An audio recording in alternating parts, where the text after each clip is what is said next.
என்னப்பா செஞ்சிச்சு 1400 வருஷத்துக்கு முன்ன இந்த திருமுறை, இந்த திருவாசகம் என்ன செஞ்சுன்னு கேட்கறான்.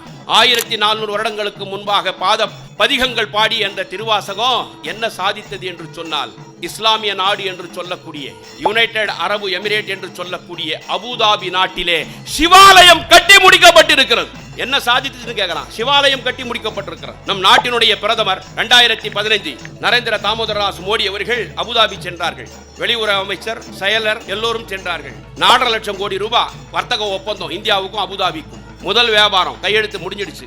2வது வியாபாரத்தை நம்முடைய நாட்டினுடைய பிரதமர் தொடங்கினார். அபுதாபி மன்னர் சுல்தான் முகமது புகாதிர் அவர்களே, எங்களுடைய இந்தியாவில் இருந்து உங்களுடைய நாட்டிலே வேலை செய்வதற்காக அதிகமான இந்துக்கள் வருகிறார்கள், இருக்கிறார்கள். அவர்கள் வணங்குவதற்கு ஒரு கோவில் இல்லை, ஒரு கோவிலை கட்டி கொடுங்கள் என்று சொன்னார்கள். அபுதாபி மன்னன் சுல்தான் முகமது புகாதிர் சிரிச்சா, எங்க வந்து என்னப்பா கேட்கற நீ, கோவில் கட்டி கொடுன்றியே, இதெல்லாம் முடிகிற காரியமா?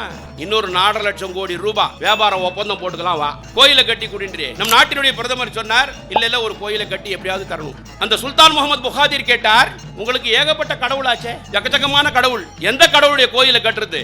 ஆலோசகராக இருக்கக்கூடிய டாக்டர் துர்காராவ் பன்மொழி புலவர், பல மொழிகளை அறிந்தவர், அவரிடத்திலே எழுதி கொடுத்தார்கள். அவருக்கு அரபு மொழி தெரியும், ஆங்கிலம் தெரியும், பார்சி தெரியும், எல்லாம் பல மொழிகளை அறிந்தவர். லிஸ்ட் போட்டு கொடுத்தாங்க 18 கடவுளுடைய பெயரை. ஒரு சில கடவுளுடைய பேரு அவர் குறிச்சு கொடுத்தது சொல்றார். நம்ம நாட்டுடைய பிரதமர் துர்காராவ் அவர்கள் சொல்லுகிறார்கள், விளக்குகிறார்கள். படத்தை போட்டோவை காட்டினார். முதல்ல காட்டுது வெங்கடேச பெருமாள். சுல்தான் முகமது புகாதிர் கேட்டான், யார் இவரு?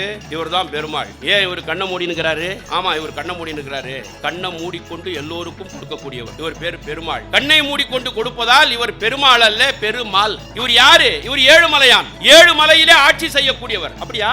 மலையில ஆட்சி செய்யக்கூடியவரா? எங்களுடைய ஆலயங்கள் எல்லாம் பார்க்கும் பொழுது இஸ்லாமிய ஆலயங்கள் எல்லாம் மலையில தான் இருக்குது. 7 மலையான் என்று இவருக்கு பெயர் என்று சொன்னார்கள். நீலாத்திரி, நாராயணத்திரி, கருடாத்திரி, சேஷாத்திரி, ரிஷபாத்திரி, வெங்கடாத்திரி, 7 மலையான். 7 மலையிலே ஆட்சி செய்யக்கூடிய அந்த பெருமாள், இவரை பற்றி புகழ்கிறார்கள். டாக்டர் துர்காராவ் சொன்னார், உயர்வர உயர்நலம் உடையவன் எவனவன், அயர்வர அமரர்கள் அருளினன் எவனவன், மயர்வர மதிநலம் உடையவன் எவனவன், துயரரு சுடரடி தொழுது எழு மனனே என்று இந்த வேங்கடவனை, வேங்கடபதியை வணங்குகிறார்கள் என்று சொன்னார். அப்படியா? எடுத்து வைப்பா. 2வது யாரு? விநாயக பெருமான். யானை மாதிரி இருக்கிறாரு, கடவுள் என்று. விநாயகர் இவர் பேரு. இவர் பேரு கணபதி. எல்லா கணங்களையும் காப்பதால் இவருக்கு பெயர் கணபதி. இவருடைய பெயர் கணேச.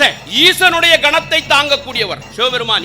ஈசனுடைய கணத்தை தாங்கக்கூடியவதால் இவர் கணேசன் என்று அறியப்பட்டார். ஈசனுடைய கணத்தை யாராவது தாங்க முடியுமா? சிவபெருமானுடைய கணம். சிவபெருமானுடைய அரியாசனத்தை பற்றி சொல்லுகிறார்கள். சிவபெருமான் கால் வைக்கக்கூடிய இடம் அரியாசனம். நமச்சிவாய வாழ்க என்று சொல்லக்கூடிய அந்த அரியாசனம் இருக்கிறதே, அது 7 வானங்களை விட 7 பூமியை விட உயர்ந்தது, கனத்தது. இப்பேற்பட்ட அரியாசனம், அவருடைய கணத்தையே தாங்கக்கூடியவன். ஈசனுடைய கணத்தை தாங்குவதால் கணேசன்.